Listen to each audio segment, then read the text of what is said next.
Louvado seja o nosso Senhor Jesus Cristo.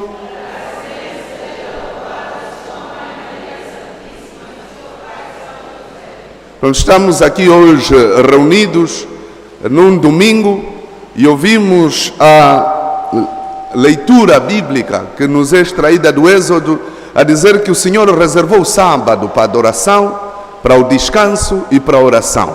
Mas nós estamos aqui no domingo.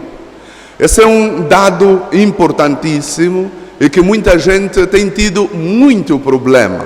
E vezes há que até entra em contradição e a pensar que porque está escrito e vir à igreja ao domingo parece fugir à norma.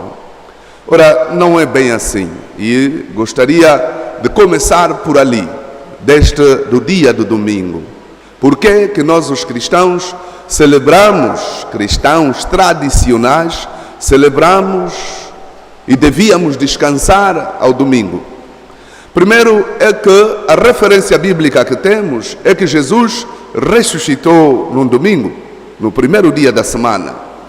E a segunda referência que também temos dos Atos dos Apóstolos e literatura paralela ao contexto apostólico, isto é, desde aqueles que conviveram e viveram com Jesus, é que desde a sua ressurreição era no primeiro dia da semana que se encontravam para a adoração, que se encontravam para a oração. Este facto simboliza um corte, até se quisermos quase tradicional, entre o sábado e o domingo, o dia da ressurreição. Mas o outro facto histórico também é que no início do seguimento, aqueles que seguiam Jesus iam também ao templo ao sábado para a oração. E o próprio Jesus, conhecemos, tinha em Cafarnaum e outros lugares, visitava as sinagogas e visitava o templo. Este templo a que o Evangelho faz referência, Jesus visitava estes lugares e era praticante, de alguma forma, da fé judaica. E ouvimos que uma vez Jesus vai para o templo e faz uma passagem em Isaías e diz aos ouvintes que hoje mesmo se cumpriu esta palavra. Então, ali depois esta necessidade do corte tradicional entre o sábado judaico e este dia da ressurreição, que é depois do sacrifício de Cristo na cruz, ressuscita e o domingo passa a ser referência. E lembramos e conhecemos que no início da pós-ressurreição os cristãos eram perseguidos, eram mortos. E como sabemos, até todos os seguidores de Cristo, os apóstolos, todos foram martirizados em nome de Cristo por perseguição da fé. Então, ali havia no início da fé cristã uma clandestinidade do modo de viver a fé. Até ali já também era um pouco difícil, que era no sábado que as igrejas se podiam abrir e que tudo, porque até nem havia grandes igrejas. A oração era feita em casas dos fiéis, as igrejas eram mais domésticas. Havia pregação pública, mas sob perseguição terrível. Foi em 321, quando Constantino, então imperador do Império Romano, e reza a história que a 7 de março de 321, Constantino considera o domingo como dia de descanso. Havia na literatura romana e no Império Romano o Deus Sol, e que era muito celebrado neste dia. E a expressão inglesa Sunday reserva muito essa perspectiva, dia do sol. Sun é sol, day é o dia do sol. A tradição latina é que fez o diferente, que atribuiu a este dia como o dia do Senhor. Dominus Dei, domingo é o dia do Senhor. Então, quando Constantino faz deste dia o dia de descanso, de alguma forma veio dar poder, força, legalidade a uma prática que já vinha desde os primórdios cristãos. E agora, nós estamos numa sociedade em que temos um governo e as coisas são legisladas. Estes dias nós só podemos celebrar 4 vezes, porque assim reza o decreto, e enquanto cidadãos deste país, nós devemos seguir com as diretrizes que os órgãos de soberania, o país, nos mandam e nos orientam. Foi assim com Constantino. Constantino era o imperador, e decidiu que o domingo devia ser dia de descanso. Olha, estamos a falar de há muito tempo, 321, passam muitos e muitos e muitos anos. Daí a nossa tradição cristã católica, como disse, pela ressurreição do Senhor, por esta graça que depois Constantino simpatiza-se pela maneira de ser dos cristãos, proíbe as perseguições, e a oração passou a ser ao domingo. Por isso nós estamos aqui, da forma mais consciente, da forma legal e seguindo o pressuposto bíblico. O primeiro dia, dia do Senhor, dia de oração e dia de descanso. E sim, temos este mandato. E há quem se queira fixar muito no número 7. A simbologia 7 significa perfeição. E Deus, claro, na sua bondade e misericórdia, sabendo da nossa teimosia, chama-nos a atenção que devemos descansar. E nós precisamos de descansar.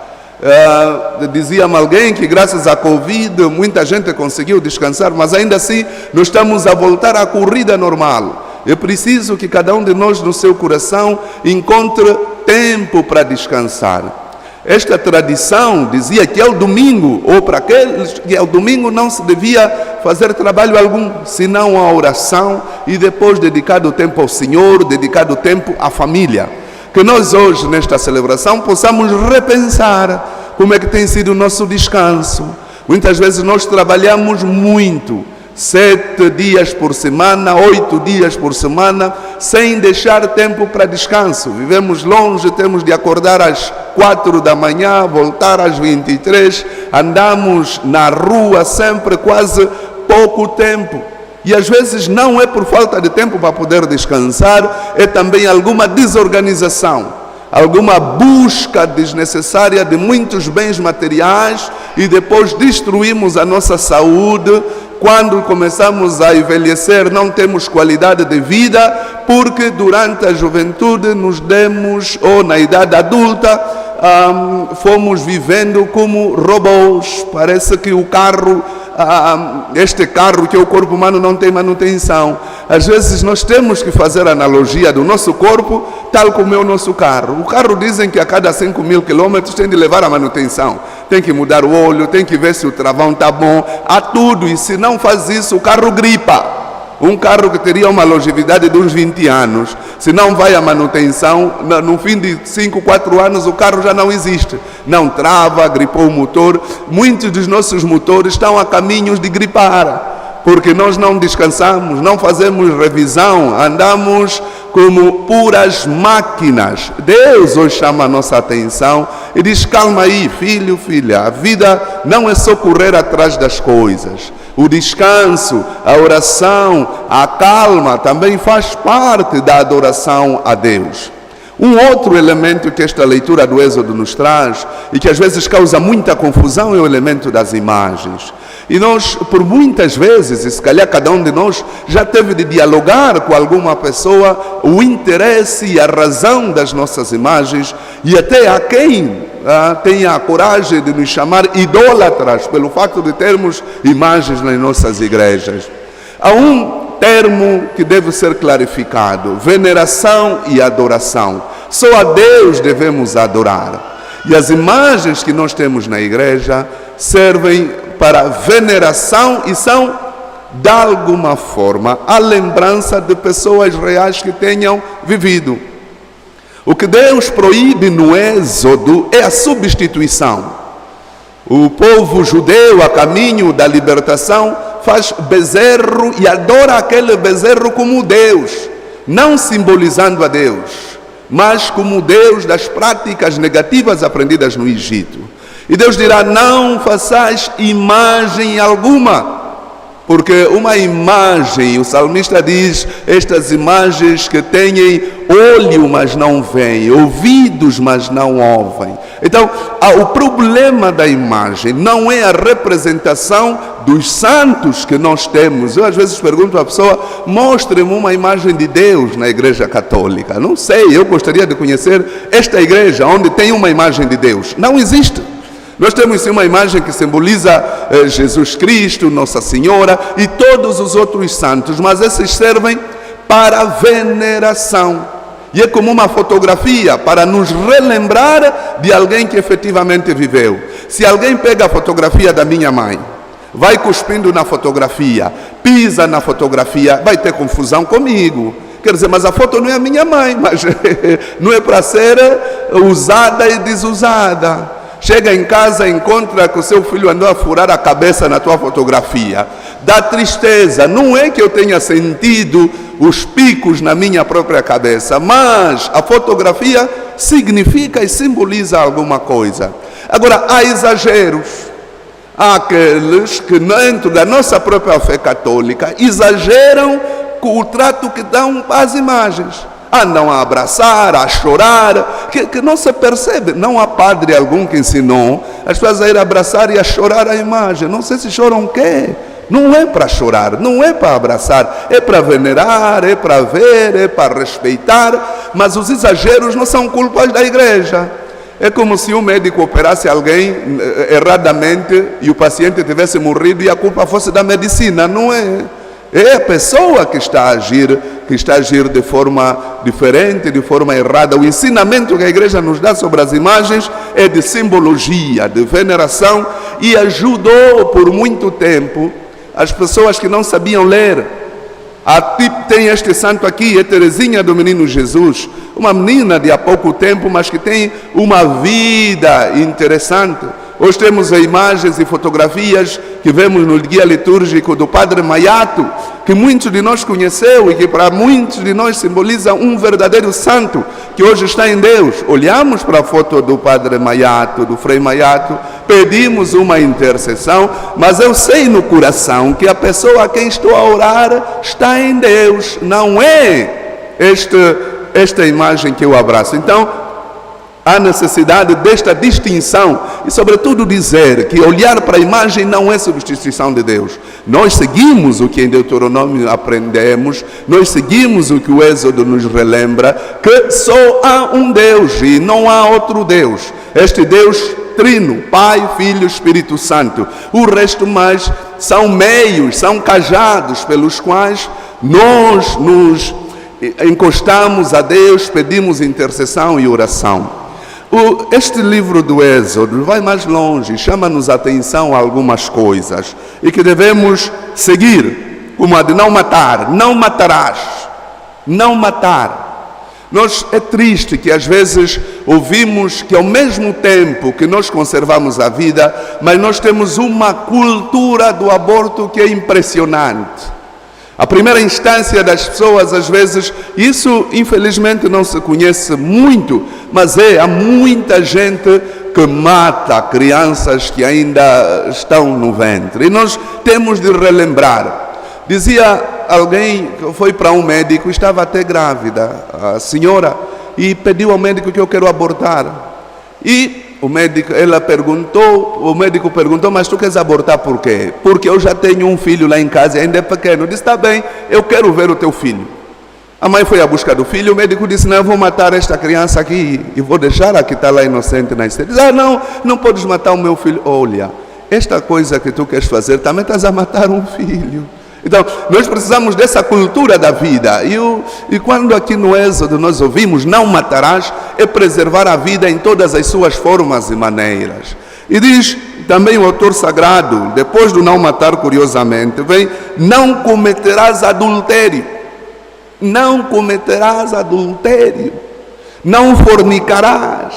Não deixarás o teu corpo ao desuso, ao abuso. Vezes é que as pessoas chegam ao casamento sem saber o número de homens ou de mulheres com quem foi para a cama. Coisas estranhas, próprias, que vão contra o mandamento do Senhor. E estamos na igreja, eu fico sempre impressionado, que aqui mesmo na igreja, horas tantas, você vê alguém que está muito ativo no grupo, seu padre, engravidei, seu padre, estou grávida, mas você ainda não casou, quer dizer, esse tempo todo, olha, agora já não posso ser catequista porque engravidei, esse tempo todo andaste na fornicação, agora que engravidaste, já é vergonhoso. Nós pensamos que Deus só nos vê quando estamos na igreja. E aqui, não cometerás adultério extensivo às várias formas que nós conduzimos a nossa vida à margem da moral cristã. Nós temos de adotar este pacote completo. Não furtarás, não furtarás. E roubar a vários níveis, não furtarás. Não serás mentiroso. Esse é um pacto muito simples que Deus faz com o povo a caminho do Sinai, mas que é transversal e chega para nós hoje. Não levantarás falso testemunho. Há pessoas habituadas a mentir no serviço, calunia o outro para tentar ser chefe, presta falso testemunho sem vergonha. Sem vergonha. Esquece que é cristão. A pessoa cristã não levanta falso testemunho. Tem de ver, tem de testemunhar, tem de ser arauto da palavra do Senhor. E diz o outro: não cobiçarás a casa do teu próximo. Não desejarás a mulher do teu próximo. Nós temos muita gente que vive juntos e vive ainda não legalmente casados, mas sim casados, porque vivem juntos, estão na Sagrada Escritura. Quando você já começa a ter filho com alguém, já estás quase casado com esta pessoa. Mas há homens sedentos de mulheres casadas e mulheres sedentes de homens casados. É um pecado gravíssimo. E a leitura diz claramente: não cobiçarás a coisa do outro. Então, nós temos de ouvir e passar este testemunho às pessoas que convivem conosco. Às vezes nós pensamos que ser salvos é muito difícil. Não é, porque as coisas são muito próximas. E São Paulo nos dirá: o que nos há de separar do amor de Deus são atos do nosso dia a dia, como a feitiçaria, essas coisas simples, o adultério, a cobiça, são coisas, e às vezes nós queremos ser metafísicos, à procura de uma cristandade folclórica, de muita elevação, enquanto as coisas aqui próximas, que são do nosso dia a dia, nós ultrapassamos. Então, que o Senhor, na sua bondade, nos dê forças. Tal como ouvimos, para muita gente a morte de Cristo foi um escândalo, para outros impossível, mas para nós é a graça. E todos estes pressupostos que aprendemos no Êxodo, que aprendemos na lei de Deus, e que se torna a nossa lei na perspectiva cristã, são de facto como sinais na estrada quando estamos a conduzir para seguir ao Senhor. Agora, nós chamamos a atenção para todos nós. A palavra é dirigida a mim, a todos que estamos aqui. Quem está no caminho certo, continue no caminho certo. Quem não está no caminho certo, volte e encontre reconciliação. A oração que fizemos diz que este tempo da Quaresma, o jejum, a oração e a ajuda ao próximo nos conduzem a Deus. Alguém disse-me, eu disse isso na quarta-feira, alguém disse-me: padre, eu não posso comungar porque vivo maritalmente. E há muita gente: eu não posso comungar porque estou a namorar e tenho vida sexual ativa, e não posso comungar. E é estranho, porque é que nós preferimos continuar no pecado quando conhecemos o caminho da graça. Então, há aí decisões que se devem tomar, porque nós somos da fé. Karl Rahner, um teólogo bastante antigo, também na igreja dos tempos da própria teologia, diz que haverá mais piedade para cristãos anônimos do que para aqueles que ouviram a palavra e fizeram a coisa diferente. Então, a nossa conversão é um processo diário. E quando nós estamos convertidos, nós também recebemos graças sobre graças para que o Senhor não nos expulse da sua casa. Ali no Evangelho expulsou os vendedores, mas nós seremos expulsos porque nós mesmos não somos fiéis com relação a esta vida que nos é emprestada e nos é dada a gerir. Que olhemos para aqueles elementos que não estão de acordo à lei dos mandamentos da igreja, que não fazem bem à visão que queremos aprender de Cristo nosso Senhor, para que o Senhor não nos expulse, mas antes nos acolha na sua bondade e amor. Que assim seja.